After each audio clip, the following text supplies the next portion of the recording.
महिलाओं के विरुद्ध जो गुनाह होते हैं उनको निपटने के लिए मैंने जैसे कहा कि हमें पूरी फोर्स को इस तरह से अवेयर किया गया है कि उनका जो भी रिपोर्ट होता है क्राइम उसको इमीडिएटली अटेंड करें, सॉल्व करें और एक्यूज को पकड़ें। एक तो ये हो गया।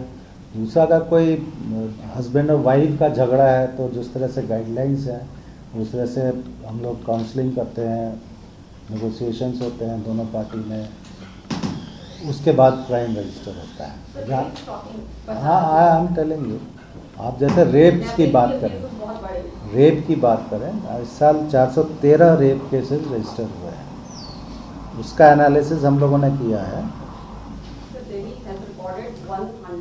1,725 rapes and 3,117 cases of kidnapping of women this year up to October 31st.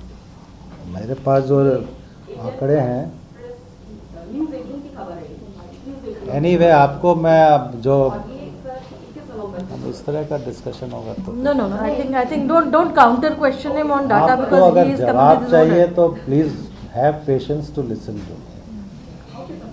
आपको मैं जो आंकड़ा दे रहा हूँ वो हमारे रिकॉर्ड में वो ऑफिशियल आंकड़ा है। 413 जो रेप के केसेस रजिस्टर हुए हैं उसमें 46% केसेस ऐसे हैं जिसमें फैमिली या फ्रेंड्स का है,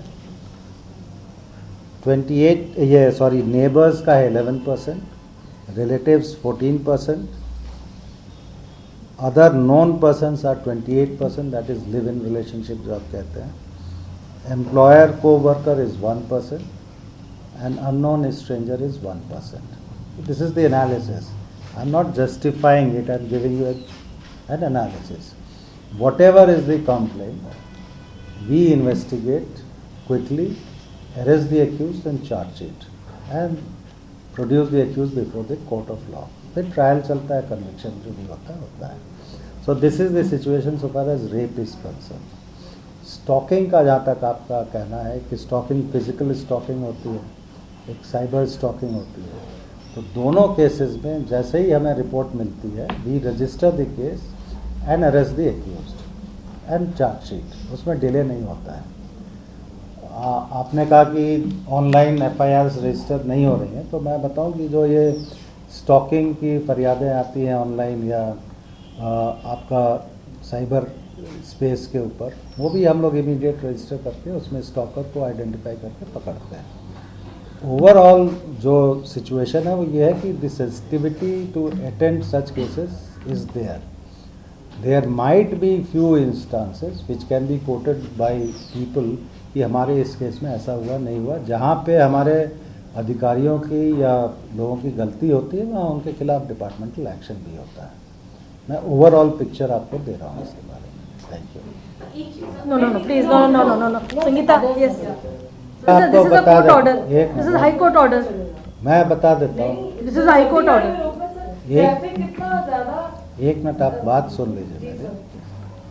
पहला तो है कि लीगल पोजीशन क्या है, ठीक है, उन्होंने बताया जो कोर्ट। एक मिनट मेरी, हाँ, but this is a high court order.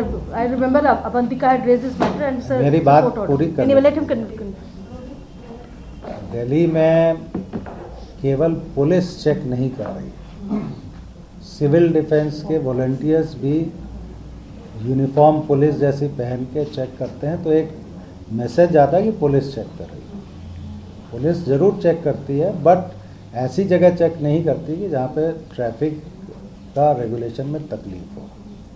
और जो सिविल डिफेंस वॉलंटियर्स हैं जो चेक करते हैं वो भी चूँकि पब्लिक को लगता है कि पुलिस वाले हैं तो ब्लेम पुलिस पे आता है। ये मैटर हम लोगों ने टेकअप किया है, इसका रेजोल्यूशन होगा। और चूँकि कई चीज़ें कानून होता है, उसको इम्प्लीमेंट करना हमारा फ़र्ज़ होता है, तो हम लोग करते हैं। Thank you. आपका पहला क्वेश्चन था स्टॉकिंग का, स्नैचिंग के लिए कोई स्पेशल लॉ नहीं है, ठीक है। अभी जो भी स्नैचिंग के ऑफेंसेस हम लोग रजिस्टर कर रहे हैं वो 379, 356 या अगर उसमें फोर्स यूज़ करते हैं तो रॉबरी के सेक्शंस में हम उसको करते हैं। कुछ स्टेट्स में 379 का अमेंडमेंट किया गया है और उसमें स्नैचिंग को एक स्पेसिफिक ऑफेंस बना के प्रोविजंस इंक्लूड किए जाएं. We are aware of it and I hope in future we will also have certain amendment to that effect.